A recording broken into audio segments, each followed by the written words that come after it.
페이지 448페이지 주제를 보면은 매매 예약이 있고 450페이지 계약금이 있고 453페이지 매매 효력이 있고 쭉 넘어가면은 456페이지 담보 책임이 있죠. 그 중심으로 딱 예약은 작년에 아주 좋은 문제로 하나 출제가 돼 버렸거든요. 원래 한 3년 단위로 한 번씩 나오는데 올해는 확률이 굉장히 떨어집니다. 그래서 예약은 간단하게 처리하도록 하겠습니다. 간단하게 예약. 자, 우선은 갑하고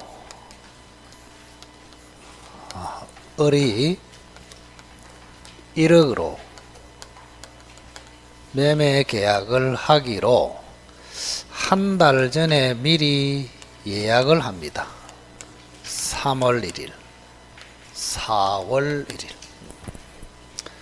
우선은 매매 계약을 예약에 대해서 본계약이라고 합니다. 본계약. 이렇게.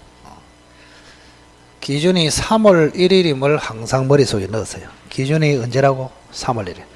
그 4월 1일 매매는 앞으로 일어날 일입니다. 현재는 여기에요. 여기 갑하고 을이 지금 예약을 하고 있다. 자, 우선은 예약은 일방 예약으로 추정합니다. 일방 예약으로 추정. 이렇게 일방 예약으로 추정. 그러면 일방 예약이 무슨 말이냐? 예약 완결권이라고 있습니다. 예약 완결권. 작년에도 요걸 핵심적으로 출제를 했습니다. 예약 완결권. 쉽게 이야기하면 본계약을 체결할 수 있는 권리. 그걸 뭐요? 예약 완결권. 그러면 예약 완결권을 한 사람이 가지면 일방, 두 사람이 다 가지면 쌍방. 우리는 한 사람이 가지는 것으로 추정합니다. 자, 그 한 사람이 을입니다. 을이 예약 완결권을 가진다. 그러면 을을 뭐라 할까? 을을 뭐라 할까 했을 때 주로 조용합니다. 그죠? 조용해. 왜냐하면 성질 급한 사람은 을이 매수인 이럽니다. 매수인 하면 안 되겠죠? 자, 아직까지 매매했다 안 했다? 안 했죠.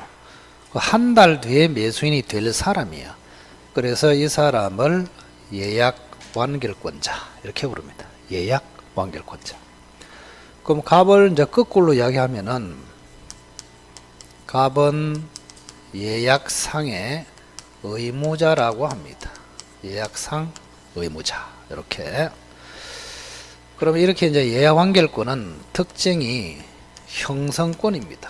형성권. 우리가 채권 그러면 항상 청구권, 형성권이 있단 말이야. 그러면 형성권은 일방적으로 효과를 발생시킵니다. 그래서 을이 4월 1일 돼 가지고 예약 완결권을 행사하면 갑의 성랑 여부와 상관없이 매매가 바로 성립됩니다. 예약 완결권. 그리고 요 예약 완결권은 10년의 제척 기간에 걸린다. 제척 기간 들어보셨죠? 만약에 청구권 같으면 10년의 시효기간에 걸린다. 형성권은 10년의 제척기간에 걸린다.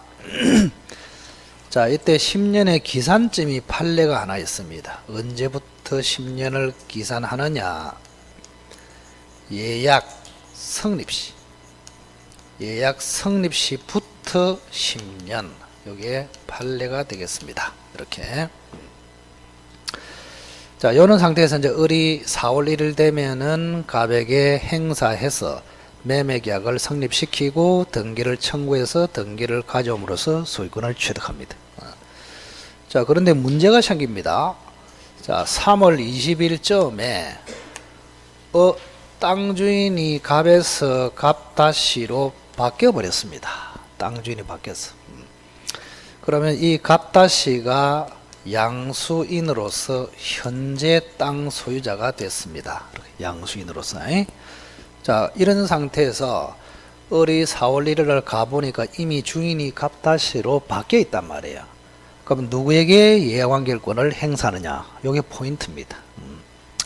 무조건 갑에게 합니다. 갑에게. 그래서 시험에는 예약관계권은 양수인에게 해야 한다. X. 원래 갑에게 해야 한다. O. 갑을 뭘 한다? 예약상 의무자. 아시겠죠? 자, 그 다음 예약관계권은 가등기를 할 수가 있습니다. 가등기. 부동산이기 때문에 그러면 가등기를 하면은 여러분도 아시다시피 본등기를 청구할 수 있잖아요. 그래서 가등기 된 상태에서 4월 1일 됐을 때 을이 본등기를 청구하는데 본등기도 갑에게 하느냐 갑다시에게 하느냐 이것도 역시 갑에게 합니다. 이렇게 통일이 되어 있으면 좋잖아요. 그죠? 그러면 갑을 뭐라 하느냐 가등기를 기준으로 보면은 이 을이라는 사람을 가등기 권리자라고 합니다. 읽어보세요. 가등기 권리자. 그러면 갑을 뭐라 할까요? 당연히 가등기 의무자라고 합니다. 가등기 의무자. 이렇게. 자, 그래서 을은 4월 1일 돼서 예약관계권도 행사하고 본등기도 청구하고 누구에게 한다고? 갑에게. 에? 예약상 의무자 갑에게, 가등기 의무자 갑에게 한다. 양수인 병한테 해서는 갑다시한테 해서는 안 된다. 그것만 알고 있으면 돼요. 자, 뒤로 넘겨보실까요? 뭐가 나옵니까? 계약금 나온다. 자, 계약금은 주로 몇 프로 준다? 10% 준다. 천재다, 천재. 여러분은 계약금 모르는 사람 아무도 없어. 계약금 10% 준다.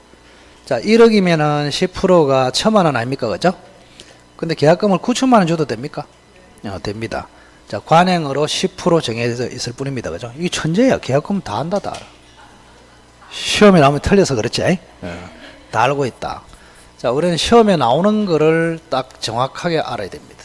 자, 갑이 을이라는 사람하고 1억으로 매매 계약을 합니다. 3월 1일 날. 제가 어느 학원에 3월 1일 자꾸 적으니까 선생님 5월 1일로 좀 바꾸면 안 됩니까? 이래서 하더라고. 5월 1일 바꾸면 제가 강의가 안 됩니다. 석권에 3월 1일로 되어 있어가지고. 우리는 3월 1일 해도 괜찮겠죠? 그죠? 우리 학생들은 다들 빼딱한 사람이 없어. 그래서 다른 학원에는 빼딱한 사람이 한두 명씩 있어. 쓸데없는 이거 5월 1일 하면 안 됩니까? 저한테 이게 뭐가 중요하냐고, 그죠? 3월 1일. 3월 1일이다. 그래, 니나 5월 1일 해라. 이래 했다. 잠깐만요. 자, 계약금으로 1,000만원 지급했다고 봅시다. 1,000만원. 요렇게. 자, 1,000만원 지급하는 순간 계약이 하나 더 생깁니다. 이거를 계약금 계약이라고 합니다. 계약금 계약. 자, 여러분은 항상 계약금 계약은 처음 들어본단 말이에요. 지금 계약금을 줬다 이것만 알지 계약이 성립한다 이거는 처음이다. 그 여러분은 계약서는 매매 계약서만 쓰기 때문에 계약금 계약은 따로 계약서를 안 쓰잖아요. 그래서 여러분 앞으로 을이 계약금을 지급하면은 반드시 계약은 2개 생긴다. 꼭 기억해야 됩니다. 아시겠죠? 그리고 매매 계약은 주된 계약이고 계약금 계약은 종된 계약이다. 주종관계. 자, 이 말은 주인이 죽으면 종이 죽는다. 근데 종이 죽어도 주인은 안 죽는다. 즉 매매가 무효로 되면은 계약금 계약도 당연히 무효가 된다. 계약금 계약이 무효로 된다고 해서 매매까지 무효로 되는 것은 아니다. 이런 관계입니다. 그리고 동시에 체결할 필요는 없습니다. 이렇게. 나중에 환매 특약은 동시에 됩니다. 좀 이따 나오겠지만. 그래 매매 계약을 한 후에 한 달 뒤에 계약금을 지급해도 된다. 그런 뜻입니다. 자, 이래 해놓고 그럼 이게 이제 왜 중요할까? 엄청나게 특이한 계약이단 말이야. 다른 거는 전부 다 낙선 계약인데 이거는 무슨 계약이라고? 유효물 계약. 자, 이것 때문에 시험에 낸다. 그래서 올해도 이거는 별 4개입니다. 거의 나올 가능성이 매우 높습니다. 그럼 매매 약은 별 몇 개일까? 2분의 1개. 반개다 반개. 확률상으로 봤을 때. 그래서 기초만 딱 제가 이야기를 했습니다. 혹시 나올까 봤어. 혹시. 그러면 요물계약이기 때문에 이게 중요한 문제가 발생합니다. 자, 지금 두 사람 사이에 1,000만 원으로 계약금 하기로 합의했습니다. 그럼 이게 요물계약이 아니고 낙성계약 같으면 합의만 해도 계약금 계약은 성립해요. 그런데 성립한다 안 한다? 안 합니다. 그래서 1,000만 원 합의하고 합의한 만큼 정확하게 지급을 해야 계약금 계약이 성립합니다. 이렇게 정확하게 알고 있어야 된다. 그래서 요물계약은 합의 플러스 물적 지급 이리 돼야 뭐요? 성립을 한다고. 성립을 해야 계약금으로 매매를 해제할 수 있는 기능이 생깁니다. 이렇게 준 자는 포기하고 받은 자는 배액 상환해서 해제한다. 이런 기능이 생겨요. 자, 그러면 시험이 나옵니다. 자, 1,000만 원 합의했는데 아예 주지 않았거나 반만 줬단 말이에요. 특히 반만 줬다. 여기 시험에 잘 나와. 합의는 얼마 했다? 1,000만 원. 실제 지급은 500만 원. 성립한다 안 한다? 안 해. 그러면 해제 기능이 안 생긴다. 이렇게. 자, 따라서 을이 500만 원만 줬다면, 그죠? 을은 500만 원 포기하고 해제하고 갑은 100, 1,000만 원 돌려주고 해제. 된다 안 된다? 안 된다고. 됐죠? 안 됩니다. 안 돼. 자, 그리고 이 계약금의 기능은 크게 두 가지가 있습니다. 기능. 자, 하나는 해약금 기능이 있습니다. 하나는 위약금 기능이 있습니다. 자, 한자풀이네요. 계약을 해제하는 돈, 계약에 위반했을 때 손해배상으로 내는 돈. 계약금의 역할이 해제 역할, 배상 역할 두 가지가 있다고. 그래서 요거는 해제 기능을 가지는 계약금, 요거는 손해배상 기능을 가지는 계약금, 이렇게 합니다. 그러면 우리 민법에는 헷갈리면은 해약금으로 추정됩니다. 이렇게. 그럼 기능 두 개 중에서 요거는 반드시 있다 그런 뜻이에요. 근데 요 기능까지 가지려면은 위약금 특약이 돼 있어야 됩니다. 자, 위약금 특약을 매매계약 해본 사람이 있잖아요. 부동산 매매. 위약금 특약 해본 사람? 없어? 근데 100% 다 했습니다. 위약금 특약. 왜? 인쇄되어 있습니다. 계약서에. 워낙 많이 하기 때문에 계약서에 인쇄가 돼 있어요. 그 여러분 사인하면은 위약금 특약이 된 것입니다. 아시겠죠? 그래서 손해배상 문제가 나오면 위약금 특약이 돼 있기 때문에 요 1,000만 원을 손해배상으로 챙긴다. 그런 뜻이에요. 아시겠어요? 왜? 손해배상을 청구하려면 손해가 얼마인지 입증을 해야 되거든. 근데 사회에서 손해가 얼마인지 입증하기가 쉽다 어렵다? 어려워요. 어렵기 때문에 두 사람이 미리 위약금 특약을 해놓으면 우리가 손해배상 문제가 생기면 복잡하게 생각하지 말고 계약금만큼을 손해배상으로 하자. 이런 특약을 위약금 특약이라 합니다. 자, 그러면 원칙이 요거기 때문에 요걸로 한번 연습을 한번 해보자. 이런 이야기입니다. 자, 계약금으로 해제하는 것을 공부하자. 그런 뜻입니다. 자, 첫째는 교부자. 교부자는 포기하고 해제할 수 있고, 수령자. 수령자는 뭐하고? 배액을 상환하고 해제할 수 있다. 이렇게 되어 있습니다. 교부자는 을이고 수령자는 갑이죠. 자, 을은 1,000만 원 포기하고 해제할 수 있고, 갑은 2,000만 원 상환해서 해제할 수 있다. 근데 여기서 상환의 의미를 좀 조심해야 됩니다. 요거는 실제로 2,000만 원 지급하고 그런 뜻이 아니에요. 그런 뜻이 아니고, 을이 요구하면은 얼마든지 지급할 수 있는 준비를 해놓고 이런 뜻이에요. 상환의 의미는 실제 지급이다, 준비다? 준비. 만약에 갑이 지금 을에게 2천만 원 실제로 주고 해지하라. 그럼 굉장히 해지하기 어려워요. 예를 든다면 잘 들어보세요. 이거는 실제에서 많이 일어납니다. 자, 매매할 당시에는 요게 1억짜리야. 그래서 1억으로 매매했어. 매매하고 난 뒤에 한 달 뒤에 요게 3억짜리가 돼버렸단 말이에요. 갑의 얼굴은 어떻게 변할까요? 환장하죠. 열받죠. 그죠? 그럼 갑은 뭐 하고 싶어요? 빨리 2천만 원 돌려주고 해지해서 지금 토지를 찾아오고 싶잖아요. 맞죠? 그래서 갑은 2천만 원 들고 을한테 갑니다. 뭐하러? 해지하러. 그리고 저 멀리서 2천만 원 흔들고 옵니다. 상상을 해봐라. 을아 그거 이끌아 해지하러 간다. 을이 그걸 봤어. 자, 을이 뛰기 시작합니다. 도망가기 시작합니다. 을이.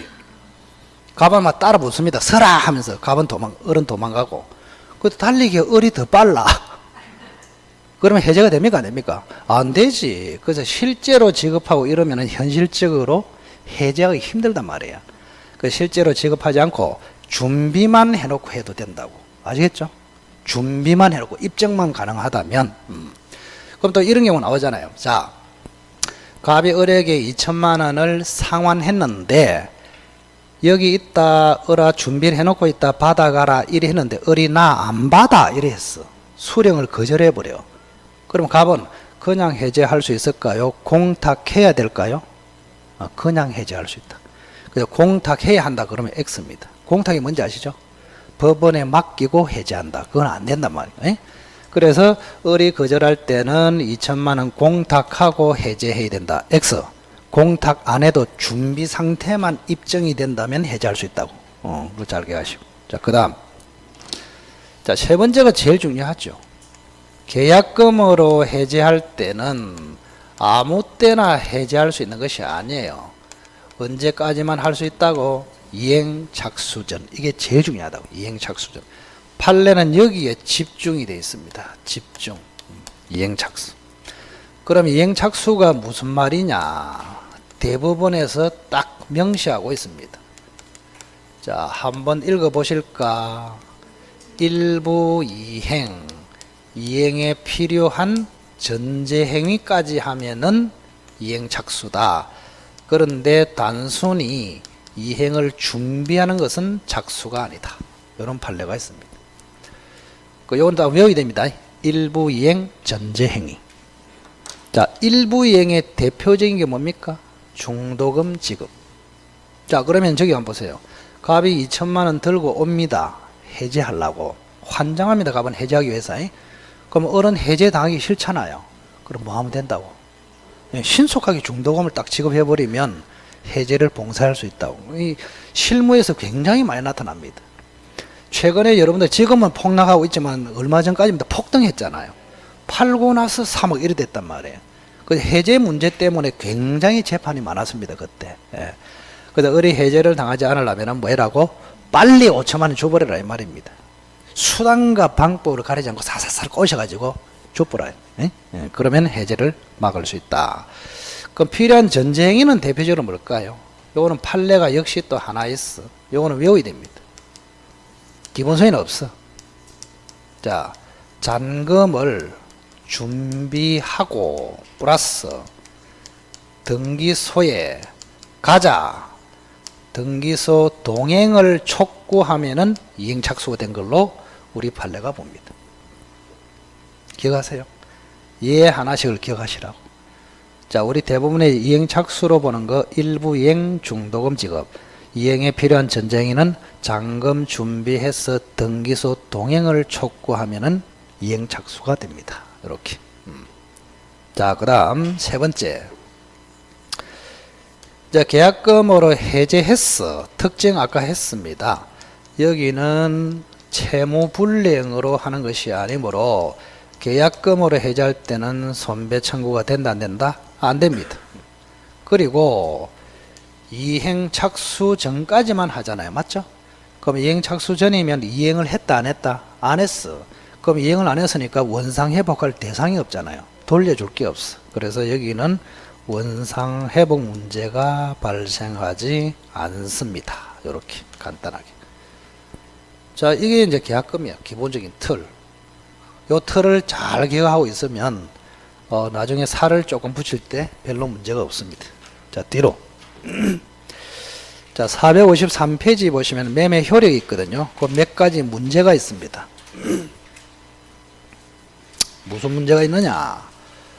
그 개념을 딱 보면은 매매 계약 비용이 있습니다. 매매 계약 비용하고 이행 비용하고 구별이 돼야 합니다. 자, 이행 비용은 대표적으로 등기비를 이야기합니다. 등기비 이렇게. 요거는 체결을 위한 비용이고, 요거는 체결된 후에 이행 비용입니다. 요거는 원시적 비용, 후발적 비용 이렇게 된단 말이에요. 자, 매매계약 비용은 네 가지가 들어갑니다. 책에도 있는데 한번 읊어볼까요? 자, 첫째는 중개 수수료, 두 번째는 계약서 작성 비용, 세 번째는 감정 평가 비용, 네 번째는 청량 비용. 요 네 가지 찾지 마라.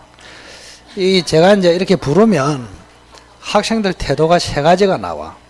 무조건 적는 사람이 있고, 책에 막 찾는 사람이 있고, 적을까 찾을까 하다가 끝나보는 사람도 있고, 이래서. 그래서 강의에 집중하려면 그냥 적거나 그냥 확실히 듣는 게 더 좋아요. 자, 첫째 중개수수료, 계약서 작성 비용, 그 다음에 감정 평가 비용, 청량 비용. 자, 등기 비용은 여기. 그러면 이거는 매도인과 매수인이 반씩 부담합니다. 법에 있어요. 근데 이거는 법에 없어. 관행으로 처리합니다. 이때는 등기비는 관행상 매수인이 부담합니다. 이렇게. 자, 그렇게 보시고. 자, 또 뭐가 문제되느냐. 자, 여기 한번 보세요. 갑이라는 사람이 을에게 지금 1억으로 토지를 매매를 합니다. 매매를 해요. 자, 그런데 뭐가 문제될까? 예를 들어서 잔금, 소유권 이전하고 잔금을 지급하기로 계약서에 썼는데 소유권 이전은 6월 1일까지 되는데 여기는 공란으로 돼 있단 말이에요. 이렇게. 근데 원래는 소유권 이전하고 잔금 지급이 동시에 하는 거 아닙니까? 그래, 한쪽에만 이행기한이 있을 때는 상대방의 이행기한도 동일한 것으로 추정한다. 그렇게. 그게 454페이지 맨 밑에 있네요.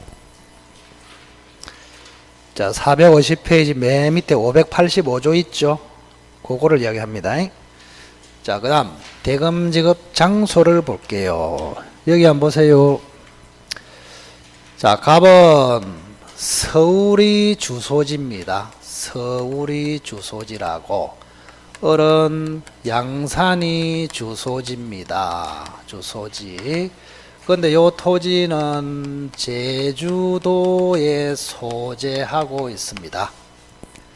자, 을은 어디에서 1억을 줘야 하나요? 이거를 대금 지급 장소랍니다. 어디에 줘야 할까요? 자, 서울에 가서 줘야 할까요? 양산에서 줘야 할까요? 제주도에서 줘야 할까요? 이런 이야기입니다.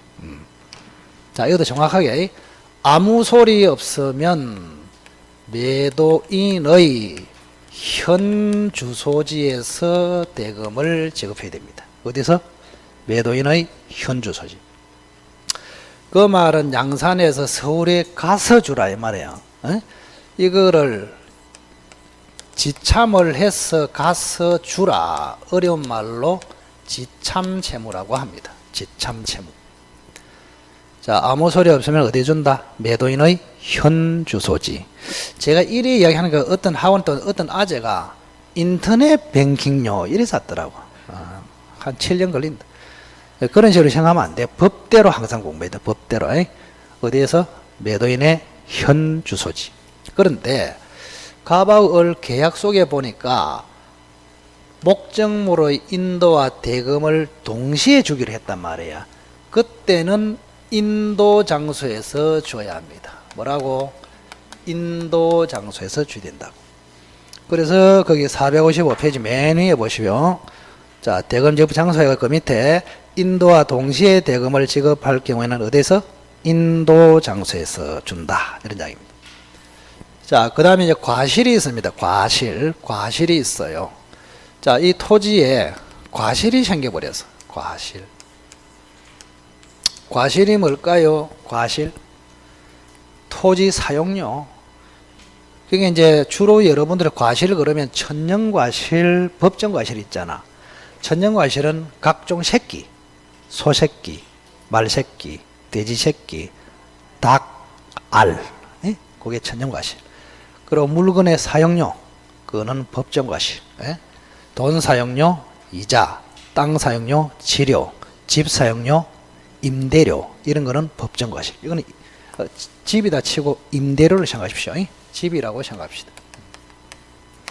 그럼 이 과실을 누가 먹느냐 이 말입니다. 이게 생각보다 시험이 잘 나와. 과거에 한 7년 전에 사법고시에서도 나왔습니다. 이 별거인 것처럼 보이도. 정확하게 딱 판단하시면 됩니다. 간단해요. 간단해. 자, 우선은 매수인이 대금을 완납을 해버렸어. 뭐라고?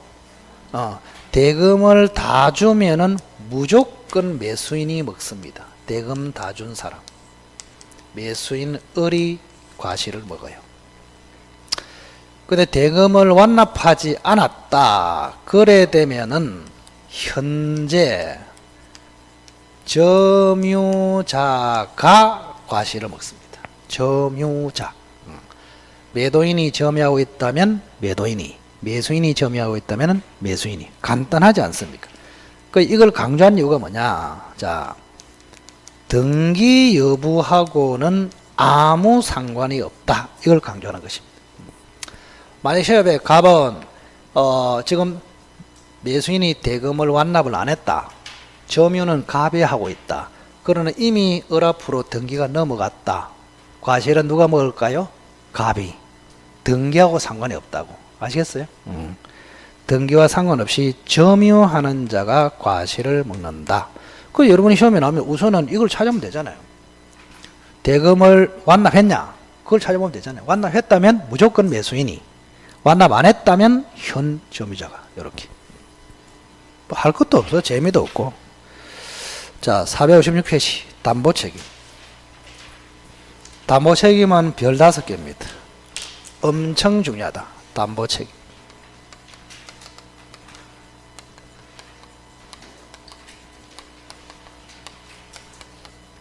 별 5개.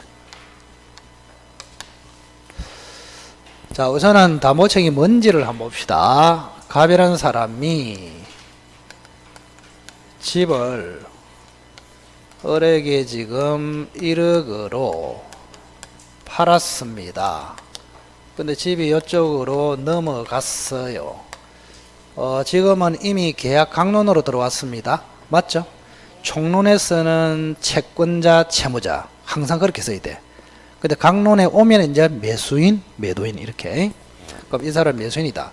근데 집을 샀는데 집에 하자가 있더란 말이에요. 하자. 흠이 있더란 말이에요. 그럼 갑이 하자 있는 집을 팔았잖아요. 하자 있는 집. 그럼 하자 있는 집을 팔았으면은 매도인 갑이 책임을 져야 합니다. 이거를 우리는 담보책임이라고 합니다. 담보책임. 뭐라고? 담보책임.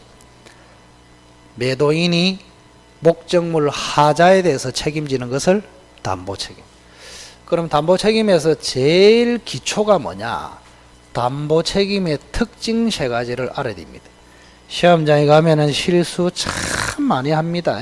그렇게 이야기해도 잘 까먹습니다. 자, 첫째는 담보책임은 무과실 책임이다. 읽어주세요. 무과실 책임. 과실 책임이 아니에요. 우리 민법의 대원칙은 과실 책임입니다. 왜? 잘못이 있어야 책임진다. 이게 맞잖아요. 근데 특이하게 여기는 잘못이 없어도 책임을 져야 한다. 아주 예외적인 책임이기 때문에 출제를 한다고. 이렇게. 무과실 책임. 여러분이 배우는 중에서 무과실 책임은 2군데밖에 없어요. 협의의 무권 대리인의 책임, 매도인의 담보 책임 2개밖에 없다니까. 나머지는 전부 다 과실 책임이에요. 그 다음 2번째는 원시적 하자를 전제로 합니다. 원시적 하자가 뭐예요? 원시적 하자. 매매 전부터 하자가 있었다. 매매 후에 하자가 생겼다. 매매 전부터. 매매하기 전부터 있는 하자. 그에 대해서 책임진다고. 매매 후에 생긴 하자는 담보 책임을 지지 않습니다. 아시겠죠? 그래서 원시적 하자를 꼭 기억하시고, 그 다음에 매매 자체는 항상 유효입니다. 요거 잘 까먹는다. 조심해라, 조심해라. 아우프 조심해라고. 아우프 조심, 조심. 그러고 영어로는 오 마이 갓, 조심해라, 조심해라. 독일어 아우프, 영어로는 오 마이 갓. 조심. 생각보다는 이거 잘 틀린다고. 자, 그래서 앞으로 매매가 무효라는 말이 나오면 담보 책임은 무조건 안 생겨요. 뭐가 돼야 된다? 유효. 꼭 기억하시고. 자, 그 다음 하자에는 두 종류가 있거든요. 하나는 물건 자체의 하자가 있고, 하나는 권리의 하자가 있습니다.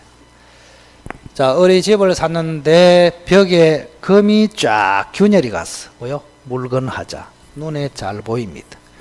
자, 어리 갑의 집으로 알고 샀는데 갑 다시 집이더라. 이런 이야기입니다. 왜? 등기부에는 갑으로 돼 있어. 근데 갑하고 갑 다시가 재판 중이더란 말이야. 알고 보니까 재판에서 갑 다시가 이겨버렸어. 그러면 등기는 갑으로 돼 있지만 소유는 누구다? 갑 다시. 그래서 타인의 권리를 사버렸단 말이야. 이런 경우를 권리하자라 합니다. 자, 그러면 물건 하자에서 조심해야 될 것은, 매수인이 물건 하자로 담보 책임을 갑에게 물으려면은 엄격한 요건이 필요합니다. 엄격한 요건. 요 두 가지를 꼭 기억해야 됩니다. 하나는 하자를 모르고 샀고, 모르는데 잘못이 없어야 됩니다. 이렇게 선의 무과실. 자, 이 중에서도 요게 핵심입니다. 나중에 권리하자는 선이냐 악이냐 요거만 따져요. 근데 물건 하자는 무과실도 필요하다. 꼭 기억하시기 바랍니다. 그 다음 두 번째, 자, 권리하자로 담보 책임을 물을 때는 1년 안에 물으면 됩니다. 근데 여기는 6개월 안에 물어야 합니다. 6개월 안에. 이렇게 6개월 안에. 6개월 안에. 그럼 요 6개월의 기산점이 있거든요. 언제부터 6개월이냐? 하자가 발생했을 때, 하자를 발견했을 때, 어디가 맞아요? 발견했을 때. 이렇게. 자, 하자가 생겼을 때부터 6개월이다.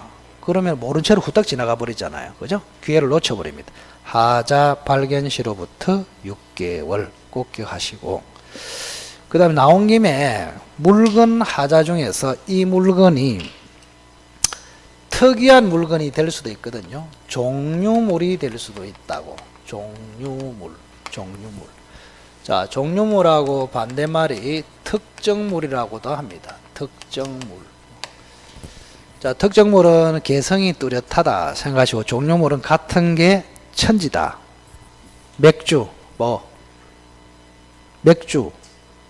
종류물 같은 게 천지 아닙니까? 소주. 소. 벌써 손을 가리키고 있네. 소는, 살아있는 생물은 전부 다 개성이 뚜렷하고 그 하나밖에 없다. 그러면 특정물. 같은 게 천지다. 종류물. 요거는 주로 대량으로 생산되는 공산품은 전부 다 종류물이다. 이렇게 우선 잡으시고. 왜 이게 중요하냐? 우리가 종류물이면 담보 책임을 묻는 것이 특이합니다. 특이해. 자, 예를 한번 들어볼게요. 자, 갑이 현대자동차입니다. 소나타를 을이 삽니다. 을이 사요. 3천만 원에 산다. 그래서 소나타가 이쪽으로 넘어왔어. 소나타. 소나타 생각하니까 제가 과거에 제가 소나타를 오래 탔거든요. 저는 현대차밖에 안 탔어. 다른 친구들은 전부 다 외제차도 타고 뭐 타고 하던데 저는 오로지 소나타. 그래서 애국자라고 생각합니다. 개인적으로. 처음에 요거 타기 전에는 그 프라이드 아시죠? 꽁무니 없는 거. 제가 군대 장교로 있었거든요. 그래서 이제 그 군대 강원도에 있었는데 그 38선 넘 2사단이라고 있었어요. 예. 그 이제 꽁문이 없는 차를 타고 다니는데 사단 사령부에 제가 근무했거든요. 사단이 여기 있어. 사단 사령부가. 그러면 관사가 여기 있어. 관사에 살고 있었단 말이에요. 그러면 이제 꽁문이 없는 차를 타고 사단 정문으로 들어가. 이렇게. 예. 재미로. 근데 군대는 참 웃기는 게 계급별로 출근 시간이 달라요. 사단장이 딱 8시에 정문에 딱 들어옵니다. 8시. 그럼 그 밑에 쫄병들은 어떨까요? 일찍 들어옵니다. 일찍. 여기 맨 뒤에 들어가. 그 앞에 막 7시, 7시 10분, 이대로 사단장이 제일 뒤에 들어와. 그리고 이 정문에는 헌병이 딱 서 있어, 헌병. 만약에 사단장보다 늦게 들어오면 있으면 여기서 체포라, 체포 전부 다. 그런데 사단장은 별 2개 아닙니까? 별 2개. 8시에 오는 거예요. 사단장. 남자들은 다 알 거야.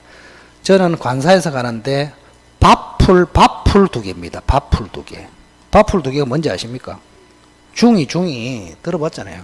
밥풀 하나는 소위, 2개는 중위, 3개는 대위, 뭉화 1개는 소령 이렇게 간단 말이야. 저는 육사 출신들은 전부 다 처음에 갈 때 밥풀 하나 달고 들어갔거든요. 저는 처음부터 2개 달고 들어갔습니다. 처음부터. 특수장교가 돼가지고. 그 나중에 여러분들 시험 되면은 학교자 모임에서 이야기 해줄게. 재밌다. 재밌어. 제가 군대 생활이 엄청나게 재밌었단 말이에요. 저는 이제 밥풀 2개를 달고 갔지만 사단장 옆에서 밥을 같이 먹는 사람이었단 말이에요. 특수장교가 돼가지고. 응? 여러분들 원래 요 밥풀 하나는 사단장 얼굴도 보지 못합니다.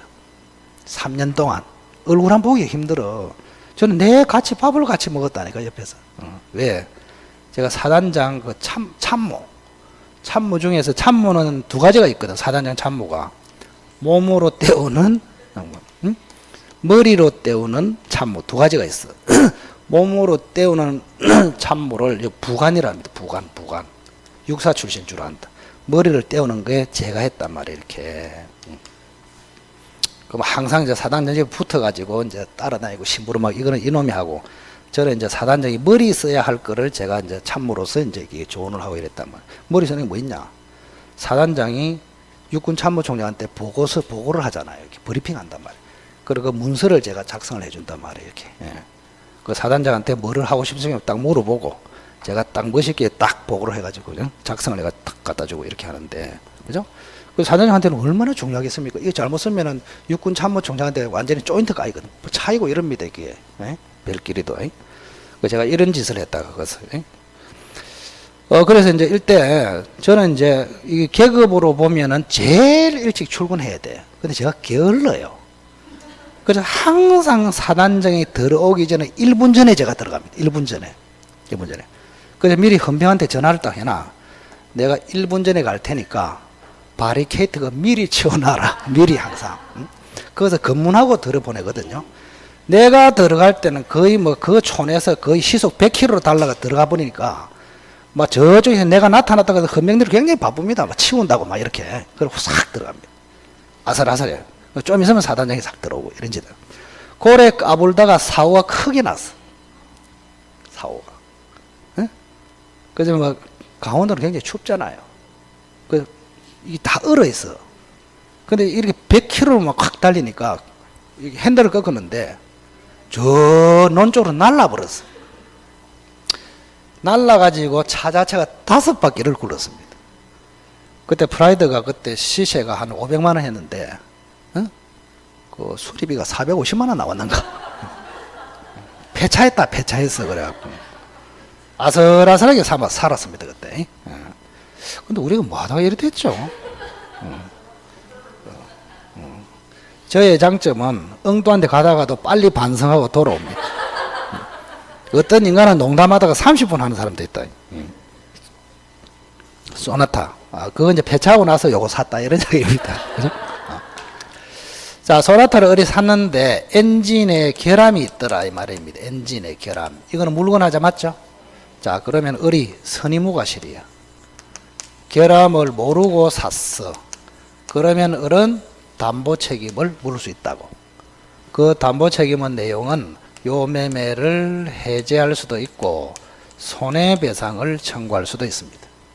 자, 그런데 만약에 이게 종류물이다 그러면 하나 더 할 수 있어요. 이렇게 종류물이면.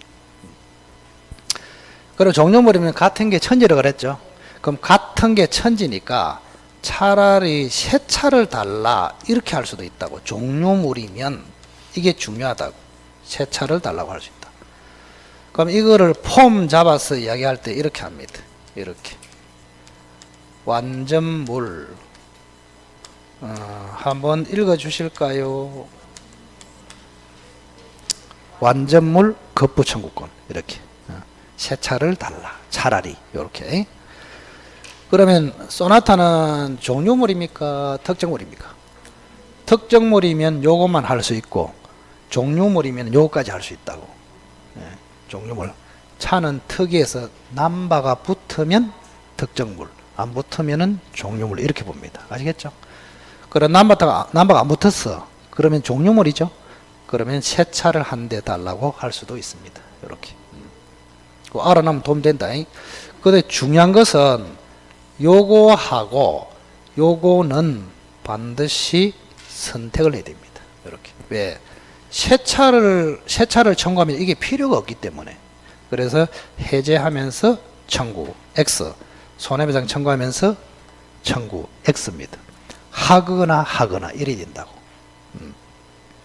그게 엔드다, 오하다, 오하. 여기 핵심입니다. 잘 기억하시고. 자, 그 다음에 이제 권리하자가 있네요. 요 권리하자는 담보 책임에서 시험에 80% 이상이 여기서 나옵니다. 그래서 권리하자는 반드시 도표로서 정리를 해야 됩니다. 중요합니다, 이게. 요거. 자, 그러면 책을 잠시만 보고 쉽시다. 책을 잠시만 보고. 자, 457페이지 이번에 권리하자 돼 있죠. 권리하자에 대한 담보 책임. 그 옆에다가 책은 절대 읽지 말자 그래서 놔라. 책은 절대 읽지 말자. 그걸로 부족하면은 옆에 백날 읽어봤자 틀린다 이래서 놔라.